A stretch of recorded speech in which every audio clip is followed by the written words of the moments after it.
And begin to dance the song until it ends. We are winners, champions of the light, forming in numbers and might. Keep the truth close in sight.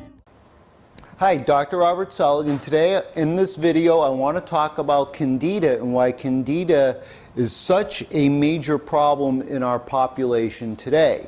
So normally we do have Candida in us, and it's a commensal organism. It's part of your everyday gut flora. But when Candida goes rogue, when it becomes pathological, that's when it's leading to a lot of our chronic complaints. And the most common complaint that we see is the brain fog, the low energy, the aches and the pains in the joints. Maybe it's a chronic cough, maybe it's chronic sinus infections. And so those are the more common symptoms of a Candida infection. But it can become very pathological in the sense that it's been associated with HIV, cancers, brain diseases such as Parkinson's, Alzheimer's, the dementia, senility diseases. So Candida has to be looked at because usually it is more of a benign kind of commensal organism. But when Candida switches from the unicellular to the multicellular pathological forms, then it becomes the hypha form. And the hypha form, and that's when it's going to wreak havoc on human health. And so in today's video, we're looking at chronic Candida and the various health complaints, why Candida is so complex. So we're going to look at the intelligence of this organism to get a deeper understanding of what we're against when we're dealing with Candida. And we're going to use, we're also going to look at certain diagnostic tools and how we can accurately assess Candida infections. And we're also going to look at the biofilm. You can't talk about Candida unless you talk about the biofilm. So that will be some of the themes we'll be talking about in this video. So when Candida switches to that pathological form, when it goes from unicellular to multicellular, the hypha is what is really wreaking havoc. Because first we have to understand that Candida is a higher organism. So as a higher organism, meaning it has chromosomes. So as it has chromosomes, Candida can actually make hormones. It can make estrogen, it can make cortisol through molecular mimicry. Because it is a higher organism, it has the ability to make our hormones, especially the more overbearing estrogens and cortisol.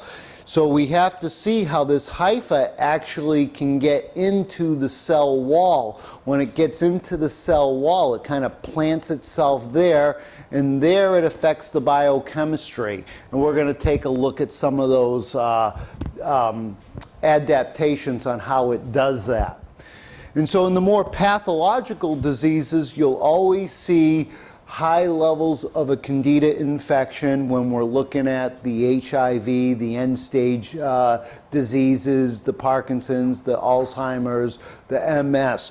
So understanding that this commensal organism, when it churns to the pathological version, it is going to be very detrimental to health. So we have to have a deeper understanding of what we're against, because like I said, this organism is a higher organism.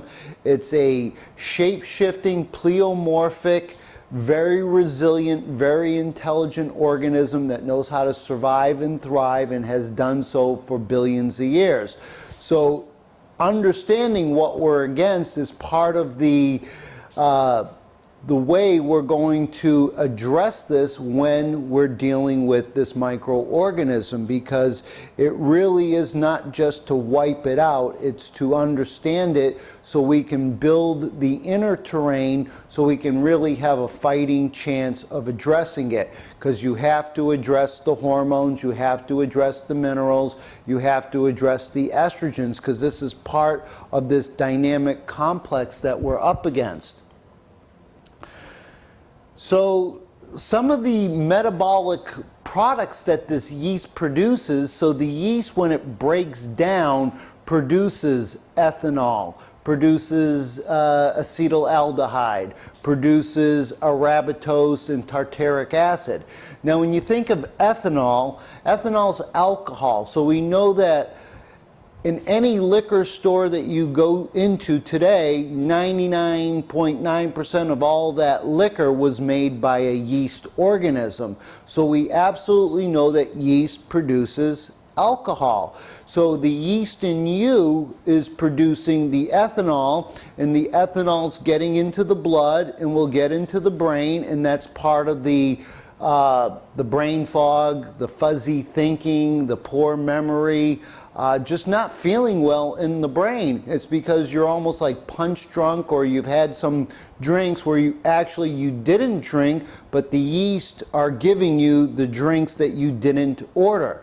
So understanding how these yeast are producing this ethanol, that really is some of the main symptoms with the brain fog and the low energy. Acetaldehyde. Now, acetaldehyde is a very noxious chemical byproduct of metabolism that the body actually produces. So the yeast produce acetaldehydes. You're also breathing in acetaldehydes from perfumes, from carpets, from modern day living. So we're being bombarded with the aldehydes from many different arenas, but the yeast are producing the aldehydes. And the aldehydes, when they're broken down in the biochemical pathways, what's interesting about acetaldehyde, there's one nutrient that completes the degradation of it, so it can be turned into an acetate, so your body can efficiently eliminate the acetate out through the urine. However, if acetaldehyde cannot be broken down into an acetate, then the acetaldehyde will become very toxic to the body. It's carcinogenic, mutagenic, it's gonna, hepatogenic, it's gonna wreak havoc on a lot of our biochemical pathways, causing a lot of problems in our health.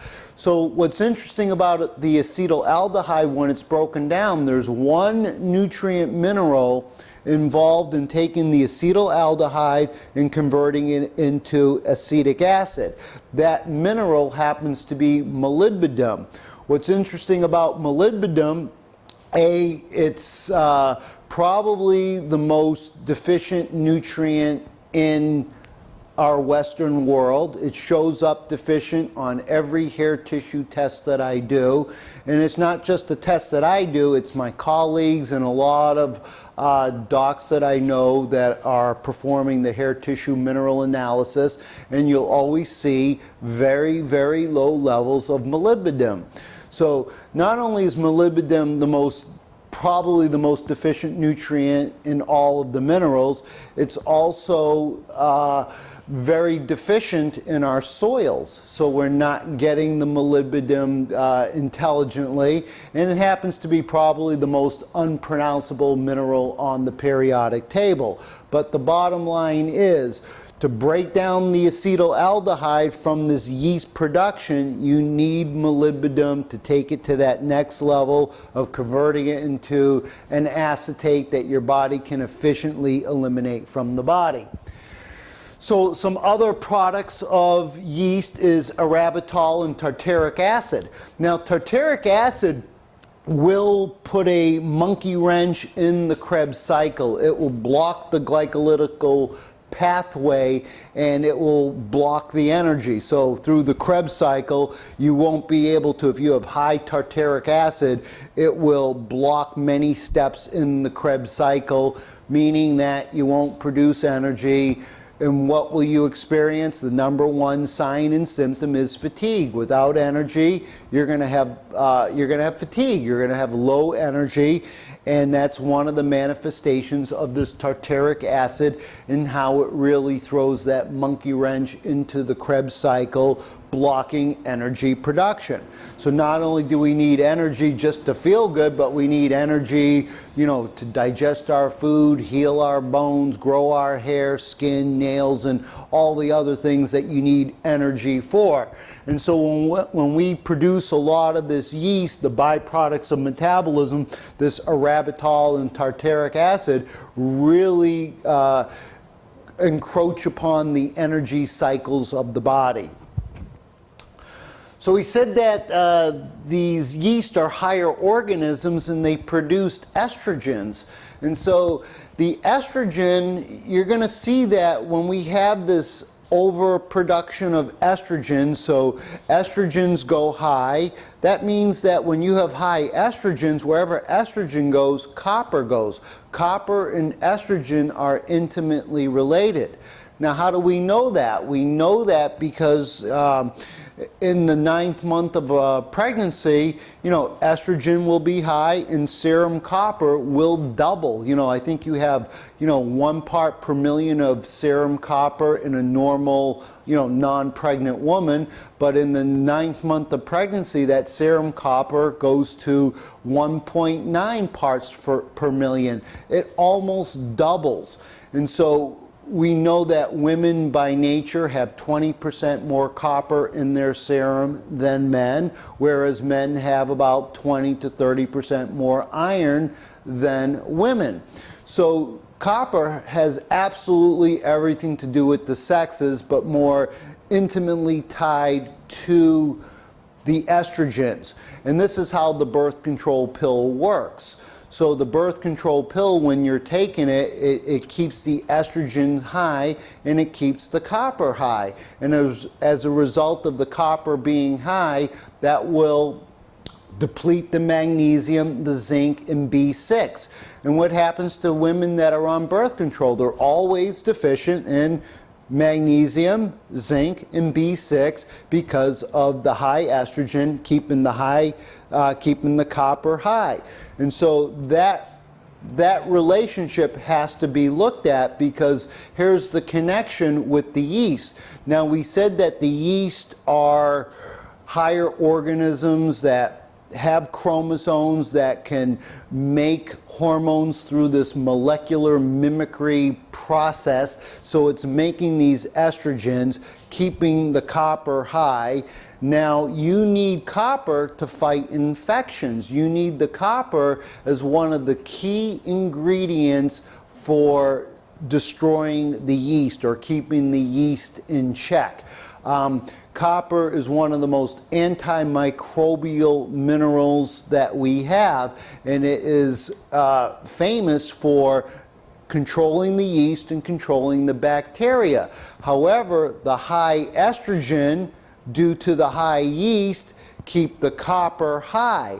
But that copper that is high is a bio-unavailable version of the copper, meaning that the copper is free. It's unbound copper.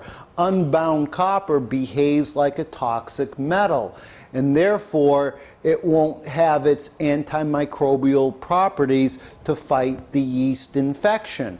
So we know that in industry, when we have all the swimming pools, what's the ingredient that they put into the swimming pools to prevent the spread of athlete's feet? That is copper sulfate. They also use it to spray the crops to prevent fungal infection on the fruits and the vegetables. That's why industry understands the amazing antimicrobial effects of copper. And so again, copper has to be bound. When it's unbound, then it behaves like a toxic metal and loses its antimicrobial properties. So the connection being is we have yeast mimicking through molecular mimicry, making the estrogens. Then the estrogens keep the copper high, and then we don't have the ability to fight the infections because the copper is becoming a bio-unavailable source.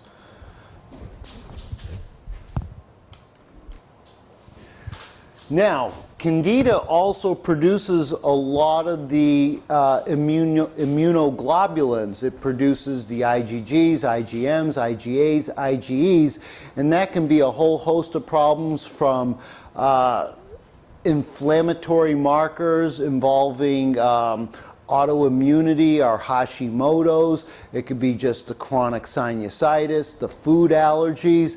And so we're going to see a lot of the IgGs being produced from this process of these yeasts causing an inflammatory response, causing an autoimmune response. It also will, Candida, when it's in that pathological form, it will destroy your immune system. It will suppress it into oblivion because it produced these mannins and these gliotoxins. These mannins and these gliotoxins become very detrimental to the immune system. In fact, the gliotoxins kind of go to the white blood cell and will cause the white blood cell to go apoptotic. It will blow up the white blood cells. Those are your immune cells. And so without your immune cells, you don't have an immune system to fight off the infections, to get things moving and to get yourself healthy. You need a strong immune system, and these yeasts suppress the immune system by producing excessive mannins and gliotoxins that are detrimental to your immune cells. Now here's a big one with Candida. They produce these proteolytic and lipolytic enzymes that disrupt the intestinal mucosal membrane, leading to excessive food allergies. Now this is what's interesting about the pathological version of these yeasts. The hyphae kind of bury themselves into the intestinal wall, and as a result of doing that, they produce this enzyme, and this enzyme is called hyaluronidase. So the Candida produce this enzyme, hyaluronidase, which breaks down the intercellular cement, the glue. So in your intestinal mucosal layer, you have these junctions that should be tight, should be closed, and then this hyaluronic acid is the glue or the cement that keeps these junctions nice and tight so you don't have holes in your mucosal lining. But this enzyme breaks down the glue, breaks down the cement, meaning that you're now going to have the holes in the tight junction. Therefore, you're going to have the leaky gut syndrome. So the foods that we're eating, the proteins that we're eating that are undigested, then these undigested proteins get through these tight junctions, and then they get into the bloodstream. Once in the bloodstream, your body recognizes that as a foreign invader and sets off the alarms, and as a result, you will develop some autoimmune situations such as the Hashimoto's, thyroiditis, or the food allergies. More commonly, we see more in the younger population, these kids with amazing levels of food sensitivities and food allergies, because the Candida is producing this enzyme that's breaking down the intercellular cement that's causing your leaky gut. It's putting holes into your gut in the tight junctions where they should be tight. Now, as a result of this enzyme breaking down the cement, the byproducts of that produce the arabinose and the tartaric acid. What's great about these byproducts, they can be picked up on a organic acid test. On an O test, we can really see how much arabinose and tartaric acid is being excreted out through the kidney urine that we can pick up. And when we see high levels of arabinose, high levels of tartaric acid, we know that we're dealing with a very active Candida infection. And so that's the beauty of the O test, one of the tests we like to use. So we know that the macrophage is going to eat up the Candida, but the Candida is this macrophage is an immune cell. So remember that these gliotoxins destroy these macrophages. So this is the importance of understanding that we got to get this Candida under control so we can start building our immune system, dealing with the leaky gut, dealing with the estrogens, dealing with the brain fog and all the autoimmune symptoms that this Candida is actually causing. So it becomes, like I've always said, it's the yeast that becomes the beast. Now also the yeast will produce this other enzyme called phospholipase A2, PLA2. This is a marker, an enzyme that you will always see highly elevated in anyone that's dealing with some brain inflammation. Whether it's the Parkinson's, the MS, the Alzheimer's, the Huntington's, concussion, stroke, any brain illness, you're going to always have elevated PLA2. But also the yeast, specifically the Candida and other bacteria, such as the Clostridium and other species, produce this PLA2. So that PLA2 being produced by any brain trauma, being produced by fungus and bacterial species, when this marker goes high, you can bet the house that there is some brain inflammation. So we like to test for that marker. This marker will also be, this is what's inside the snake venoms, the poisonous spider venoms, the bee venoms, is this PLA2 because it's very neurotoxin. It destroys the neuroendocrine system. And this is why the rattlesnake will kill or the spider will kill, because this PLA2 is a very inflammatory marker. And so being able to test for that is paramount, because we have nutraceuticals that can help lower this number, and that would be in the CDP choline family that help to bring this marker down when it is elevated. So I like to test it, A, to give me an indication how much brain inflammation we have going on, and B, if you have yeast, you're going to be producing this, affecting the brain. So this is a great little test that I like to run just to give me some indication of where the brain health is at. So diagnostic test for Candida, since this is a very highly intelligent organism, it knows how to hide, it knows how to thrive. So being able to test for it is critical, because back in the day when I was just running my stool test, 50, 60, 70% of the time when you had all the classical signs and symptoms of a yeast infection, I would run the stool panel test, but yet it didn't pick up the yeast culture, because the yeast can be hiding, whether it's in the stool, the urine, the blood, the tissues. It's where it's where we're picking it up. So we have to have a sophisticated approach to understand that this organism may be in the biofilm. This organism may be in the lung, may be in the brain, may be wherever. So understanding that when we test, sometimes a DNA test, the polymerase chain reaction test for Candida, it's okay, but it's not the greatest test of picking it up, because you may test a sample where the yeast are not there. And so I like to do the IgG test. It's a simple pinprick test of the finger. We put a couple drops of blood on the card, and we're specifically testing for acute or chronic or reactivated sinus infections or Candida infections. So we like to run this test, and we can kind of kill two birds with one coconut.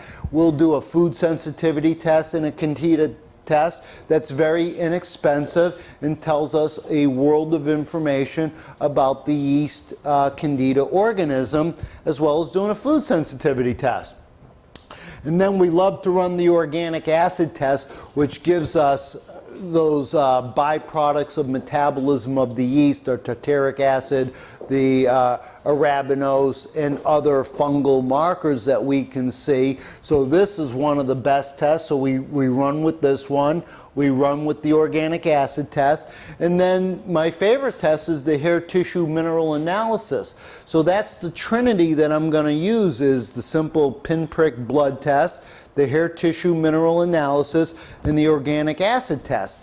On a hair tissue mineral analysis, when we see low sodium, low potassium, and a low sodium potassium ratio, we know that your body has lost its ability to stimulate the immune system.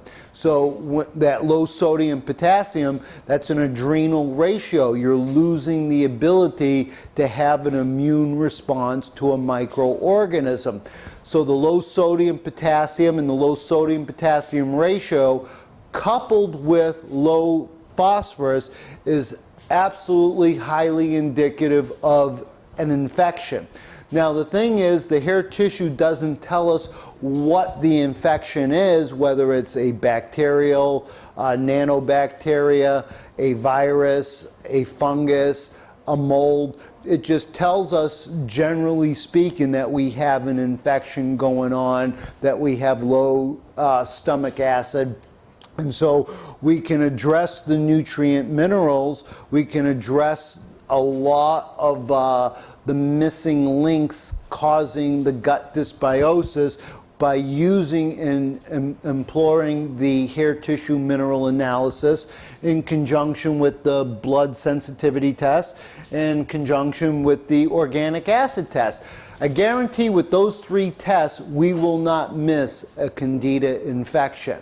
So you can up the game and you can do a stool test, which is a good test, but it's an expensive test. You could do a DNA test, which is also an expensive test. But if I'm really suspecting that you have a Candida infection, based on your medical history, your current symptoms, I'll run these 3 tests, and I guarantee that I will pick it up on one of those 3 tests. Usually 2 out of the 3 will nail it. Most of the time, 3 out of the 3 tests will actually give me insight into what's going on with your microorganisms in your Candida overgrowth. So that's how I like to test diagnostically for Candida and fungi.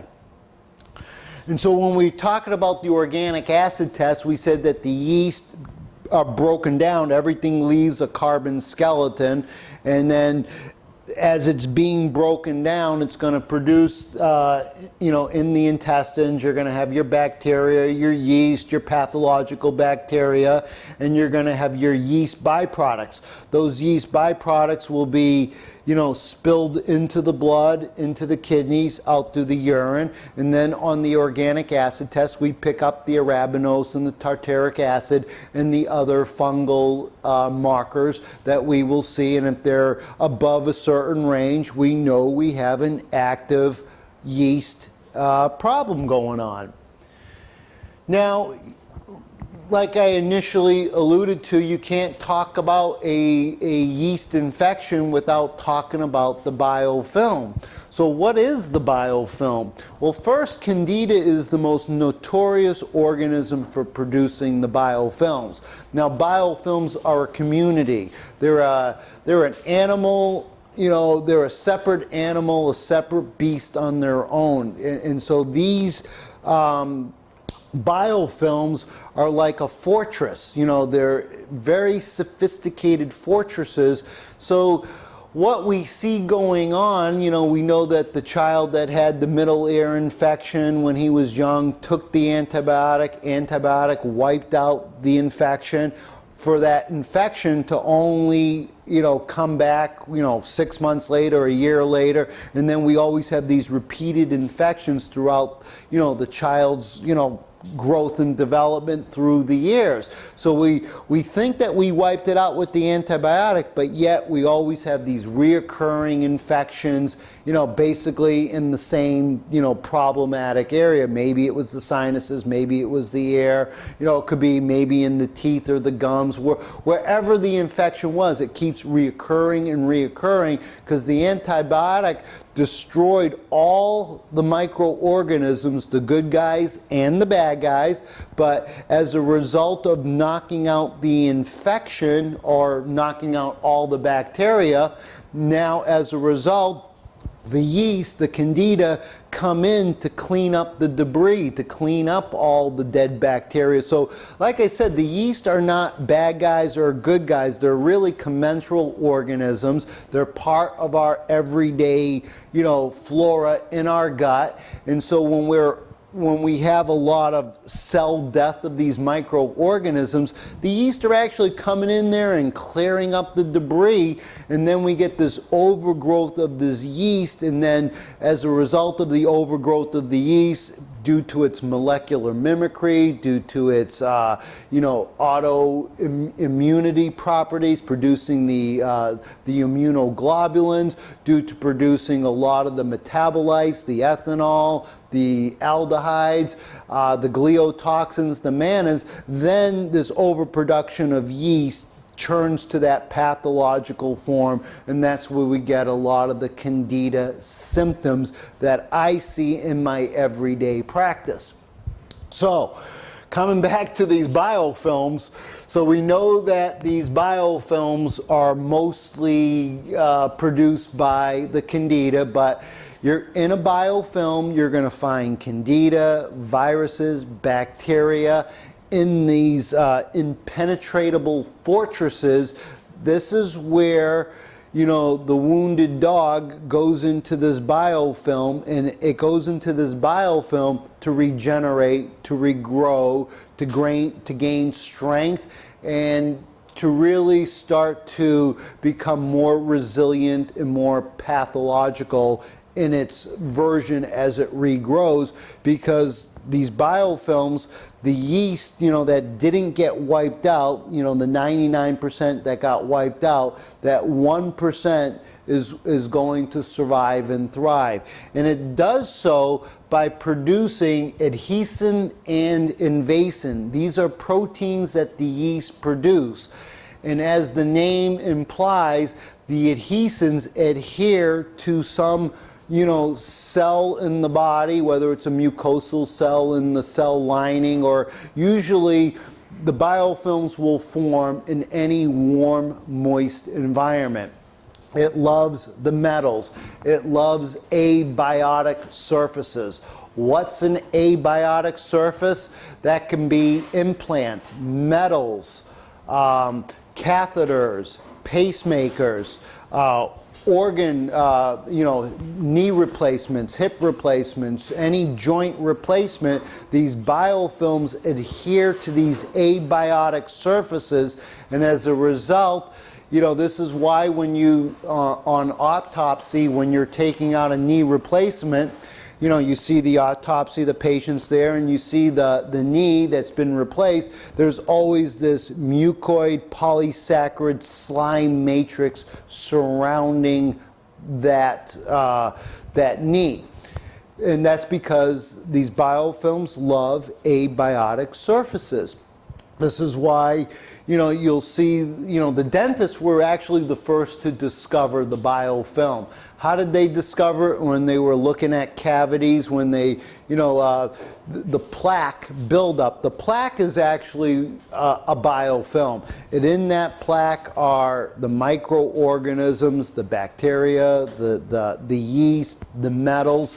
And so we got to understand this metal connection to this, because the yeast are actually kind of protecting the metals from going into your blood system. So they're protecting on one level, but through the adaptation of protecting you, then they become their own problem in their own right, just by the accumulation of these biofilms. And these biofilms have this quorum censoring. This is a very sophisticated fortress, because in this quorum censoring, the yeast or the bacteria or whatever microorganism is in there, they can send out neurochemical signals to other microbes to invite them to the party so they can grow and adhere. they have these channels in these biofilms that allow food to come in. So they'll draw in your carbohydrates, they'll draw in your minerals. So they have these channels through the biofilms that allow them to get the food in, and then they have these excretory channels that dump the garbage out. And the garbage that they're dumping out may be the mannins, the gliotoxins, the ethanols, the aldehydes, all the things that they're releasing into your system that we feel as our, everyday symptoms of brain fog, joint aches, chronic cough, vaginitis, or whatever the symptom may be. So the invasin, they adhere, these proteins adhere to the cell wall, and then they keep laying down and growing and multiplying, communicating with other organisms through that quorum sensoring, creating a food channel through these tunnels that they're creating in the biofilm. And so we think that the yeast, we know that the yeast's main food source is sugar, so they love sugar, carbohydrates for their food source. So a lot of protocols is cut the food source off. And so we cut off the food source, but I said these organisms are highly intelligent, highly evolved, shape-shifting, mutating, pleomorphic organisms that understand how to survive. And so you may cut off its food supply, but don't worry, these yeast are resilient. It will take the proteins, churn the proteins, break them down, creating ammonia. The ammonia will change the pH of its environment, and as a result,